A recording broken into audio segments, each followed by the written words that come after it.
চেষ্টা করি আমরা। আমি কবিগুরু রবীন্দ্রনাথ ঠাকুরের শিশু বই থেকে আর একটা ছোট্ট করে আবৃত্তি আপনাদের সামনে করে শোনাই।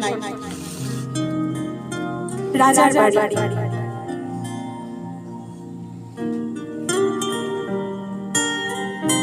আমার রাজার বাড়ি কোথায় কেউ জানে না, সে বাড়ি থাকতো যদি লোকে জানতে পেত। রূপবতী দেয়াল কাঁথা, সোনার ছাদ, থাকে থাকে সিঁড়ি ওঠে সাদা হাতির দাঁত। 7 মহলা কোঠা সেটা থাকেন সুররানী, 7 রাজার ধান মানিক কাঁথা গলার মালাখানি। আমার রাজার বাড়ি কোথায় শোনো কানে কানে, ছাদের পাশে তুলসী গাছে টব আছে যেখানে। রাজকন্যা ঘুমোয় কথা 7 সাগরের পারে। আমি ছাড়া কেহ তো পাই না খুঁজে তারে। 2 হাতে তার কাঁকন দুটি, 2 কানে 2 দুল।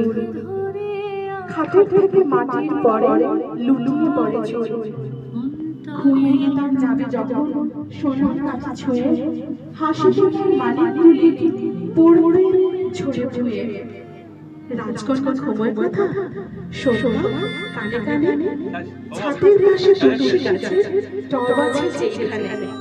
নমস্কার।